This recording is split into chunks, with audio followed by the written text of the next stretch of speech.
নমস্কার, তোমাদের সকলকে একটি নতুন ভিডিওতে স্বাগত জানাই। আজকের এই ভিডিওতে আমাদের সাথে রয়েছে মেডিকেল টেকনোলজিস্ট তোতন রায়, বর্তমানে ইসিজি টেকনোলজিস্ট হিসেবে জলপাইগুড়ি গভর্নমেন্ট মেডিকেল কলেজে কর্মরত।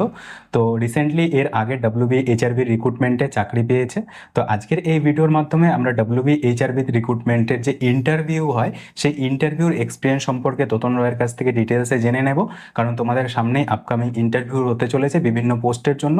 তো ইন্টারভিউর এক্সপিরিয়েন্সটা ঠিক কীরকম হয় সেটাই আজকে আমরা জানবো তোতন রায়ের কাছ থেকে। আমাদের ক্ষেত্রে যেটা হয়েছিল যে আমাদের ভ্যাকেন্সি সিটের থেকে স্টুডেন্ট অনেক কম ছিল, সেই ক্ষেত্রে আমাদের একটা এক্সট্রা বেনিফিট ছিল, কিন্তু এবছর একটু আলাদা। তো সেক্ষেত্রে নিজেকে তুমি কিভাবে প্রিপারেশন করে নিয়ে যাচ্ছ এবং ইন্টারভিউয়ারের চোখে তোমার যে পার্সোনালিটি সেটা একটা ব্যাপার। হ্যাঁ, সেক্ষেত্রে একদম ফর্মাল ড্রেস আপ, মানে আমি ছেলে মেয়ে সবাইকে বলবো ফর্মাল ড্রেস আপ পরে যাও, জিন্সটা অ্যাভয়েড করো। হ্যাঁ, মানে যাতে তোমাকে দেখতে মনে হয় যে তুমি একজন চাকরি প্রার্থী এবং ক্যান্ডিডেট, মানে তুমি পড়ে এসছো, তোমার কনফিডেন্স রাখো যে তোমাকে যা কোশ্চেন জিজ্ঞেস করবে তুমি পারবে। তুমি 2 বছর ডিপ্লোমা কোর্স করে এসো এবং 6 মাসে ইন্টার্নশিপ করে এসো, এবং অনেকে বিভিন্ন জায়গায় তোমরা কর্পোরেট সেক্টরে কাজ করে এসো বা অন্যান্য কন্ট্রাকচুয়াল কাজ করে এসো। তোমরা ডেইলি যে কাজটা করছো বা আমরা ডেইলি যে কাজটা করছি সেখান থেকেই কোশ্চেনগুলো কিন্তু জিজ্ঞেস করবে। ধরো একটা ইসিজি দিয়ে দিল, ইসিজি দেওয়ার পরে বললো যে এটা ডায়াগনোসিস করে দেখাও, তারপরে তোমাকে বিভিন্ন রকম আমাদের ইসিজি থেকে যে কোশ্চেন গুলো আসে সেই কোশ্চেন গুলো জিজ্ঞেস করবে। এবার হচ্ছে একটা মজার বিষয়, সেটা হচ্ছে যে তোমার লাক ডিপেন্ড করবে যে তুমি কোন টেবিলে এক্সামিনেশন দিচ্ছ। প্রত্যেক এক্সামিনার যে সেম হবে তা কিন্তু নয়। ধরো 1 2 3 বা ABC 3টে আমাদের টেবিল থাকলো ইন্টারভিউ, ঠিক আছে? সেক্ষেত্রে তুমি কোন টেবিলে বসছো এবং সেই টেবিলে যে এক্সামিনার স্যার থাকবেন, যে এক্সামিনার থাকবেন, উনি ওনার মাইন্ড, উনি তো আমাকে কি ধরনের কোশ্চেন জিজ্ঞেস করবে, তুমি কি জানো, কতটা জানো, সেটা উনি দেখার জন্য তোমাকে একটার পরে একটা কোশ্চেন করে যাবে। তোমাকে হয়তো একটা কোশ্চেন জিজ্ঞেস করলো, তুমি সেটার উত্তর দিলে, তো তারপরে ওখান থেকে আরেকটা কোশ্চেন জিজ্ঞেস করলো, মানে এইভাবেই তোমাকে কোশ্চেন জিজ্ঞেস করেই যাবে।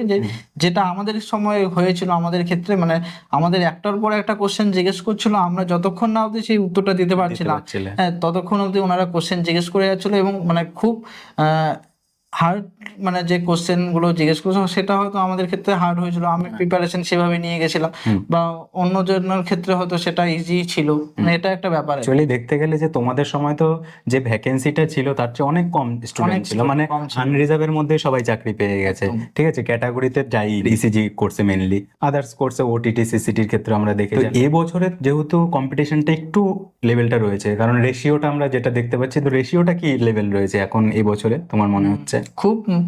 খুব সম্ভবত আমার যেটা মনে হচ্ছে যে আমাদের 450-র মতো ক্যান্ডিডেট আছে, 212টা ভ্যাকেন্ট সিট। তো সেক্ষেত্রে একটা সিটের জন্য 2 জন বা 2.15 এরকম সামথিং একটা রেশিও হবে।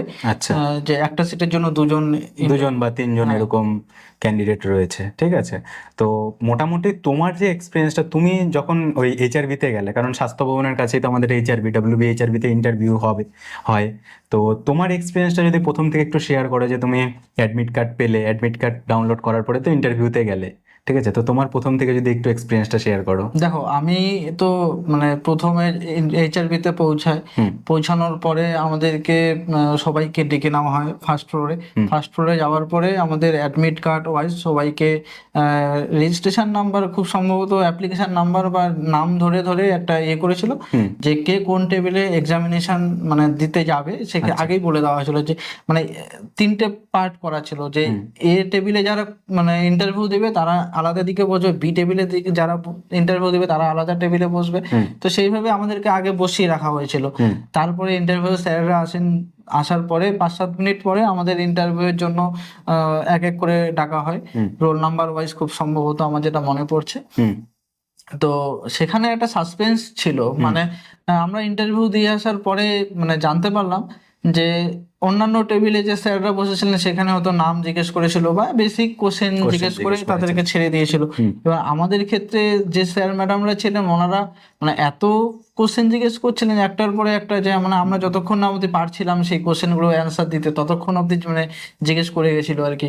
আচ্ছা, মানে প্রত্যেকটা টেবিলে এবার তোমার লাখের উপরে লাখের উপরে ডিপেন্ড করবে যে তুমি মানে কোন কোন টেবিলে পড়বে এবং সেই এক্সামিনার কেমন হবে, আচ্ছা। উনি কি কি কোশ্চেন জিজ্ঞেস করবে। হয়তো তোমার লাক ভালো থাকলে তোমাকে একটা নর্মাল কোশ্চেন জিজ্ঞেস করে তোমাকে ছেড়ে দিল। হ্যাঁ। হ্যাঁ, এবার যদি তোমার লাক খারাপ থাকে তোমাকে হয়তো এমন একটা কোশ্চেন জিজ্ঞেস করলো যেটা হয়তো তুমি মানে প্রিপারেশন নিয়েই যাওনি যে না এরকম ধরনের কোশ্চেন জিজ্ঞেস করতে পারে। তো এটা পুরোপুরি ডিপেন্ড করবে নিজের অ্যাপিয়ারেন্সের উপরে। একদম এবার তুমি ধরো ইন্টারভিউতে ঢুকছো, ঠিক আছে, তখন থেকে যদি তোমার ওভার স্মার্ট, ওভার কনফিডেন্ট এরকম থাকে, কারণ এক্সামিনাররা সেখানটায় তোমাকে চাকরি দেওয়ার জন্য বসে রয়েছে, এবার তোমার যত সেখানটায় তুমি অ্যাপিয়ারেন্স ঠিকঠাক রাখতে পারবে সেটা তোমারই একদম সুবিধা। কারণ আমরা এর আগের অনেক রিক্রুটমেন্টে দেখেছি যে সিনিয়রদের কাছ থেকেও শুনেছি, ব্যাপারটা হচ্ছে আমি যেটা পড়ে যাচ্ছি সেখান থেকেই যে কোশ্চেন জিজ্ঞেস করবে তা নয়। হ্যাঁ, হয়তো আমি যেই জিনিসগুলো মানে ভেবে গেছিলাম যে আমাকে এখান থেকে কোশ্চেন জিজ্ঞেস করবে আমি উত্তরটা দেবো, সেক্ষেত্রে আমি যেটা বললাম আর কি এর আগে, যে হয়তো উনি আমাকে সেখান থেকে কোশ্চেনটা জিজ্ঞেস করলো না, হয়তো একটু আলাদা রকম ভাবে কোশ্চেন জিজ্ঞেস করলো। তো এই জন্যই বলবো ওভার কনফিডেন্স রাখা একদমই মানে উচিত নয় আর কি। এবং মাথা ঠান্ডা রেখে পড়াশোনা করে যাও, ঠিক আছে।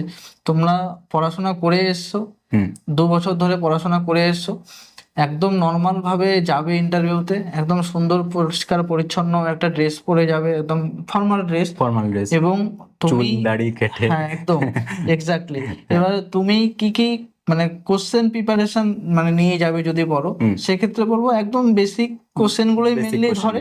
এবার তোমার যদি লাক খারাপ থাকে তোমাকে হয়তো একটু মানে অন্য ধরনের কোশ্চেন জিজ্ঞেস করবে, সেটার জন্য তোমাকে প্রিপারেশন নিয়ে যেতে হবে। ধরো মানে তোমাকে একটা কোশ্চেন জিজ্ঞেস করলো যে একটা এমআইসিজি দিল, সেটা তুমি ডায়াগনোসিস করে দিলে, এবার তোমাকে বলো সেটা ট্রিটমেন্ট কি। আমরা যেহেতু মানে টেকনিক্যাল মানে পার্ট, যেহেতু আমরা শুধু টেস্টটা করি এবং ডায়াগনোসিস করি, কিন্তু ট্রিটমেন্টের ব্যাপারটা হয়তো অনেক সময় আমরা মানে স্কিপ করে যাই, অনেকেই মানে পড়াশোনা সেভাবে করতে চায় না বা সে জানতে চায় না। তো সেই ক্ষেত্রে ট্রিটমেন্ট কি সেটা আমাদেরকে মানে একটু মানে প্রিপারেশন নিয়ে যেতে হবে যে সেটা ট্রিটমেন্ট ডায়াগনোসিসটা কি।